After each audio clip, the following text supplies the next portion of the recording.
Hello दोस्तों, मेरा नाम अभिषेक है। कल बिहार में कैबिनेट बैठक थी, कई सारे डिसीजन लिए गए। देखिए दोस्तों, बिहार में कुछ समय पहले कास्ट सेंसस हुआ था, मतलब जातिगत आधारित जनगणना हुई थी और उसी को आधार मानते हुए बिहार में 15% रिजर्वेशन और बढ़ा दिया गया है। बाद में ईडब्ल्यूएस को यथावत 10% रखा गया है और बकाया को 50 से 65 कर दिया गया है, जिससे बिहार में अब टोटल 75% रिजर्वेशन है।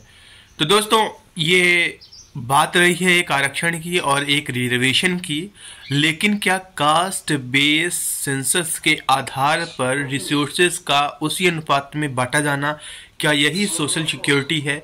क्या यही असल में सामाजिक न्याय है? इसके बारे में आप क्या विचार रखते हैं?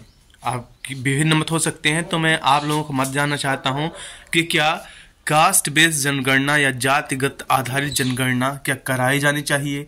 जैसे कि कई सारे स्टेट्स हैं, चाहे वो मध्य प्रदेश हो या फिर विभिन्न और स्टेट्स हैं, वहाँ पे इसकी मांग चल रही है, जिससे दो मेन इसके पहलू तबके होते हैं। इसके पहला होता है कि आपको पता चल जाता है कि किस वर्ग के, किस जाति के, किस कास्ट के कितने लोग हैं और आप उनका अध्ययन करते हैं, स्टडी करते हैं, देखते हैं, परखते हैं, जांच करते हैं कि कौन किस लेवल पे है और उसी आधार पे आप रिसोर्सेज का अगर उनको आप बंटवारा कर देते हैं तो ये सीधा सीधा हो जाता है कि आप उनके साथ न्याय कर रहे हैं, क्योंकि भारत एक समाजवादी देश है।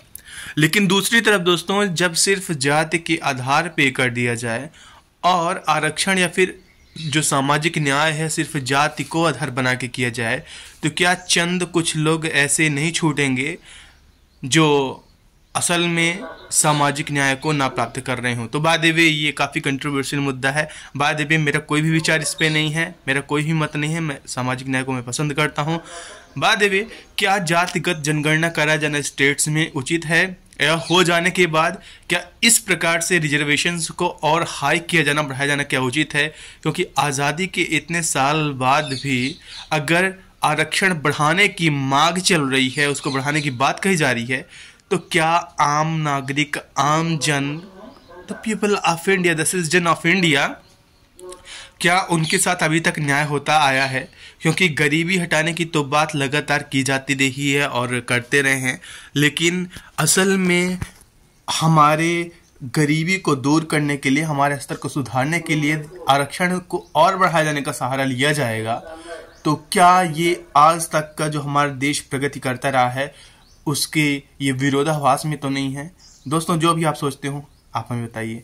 Thank you.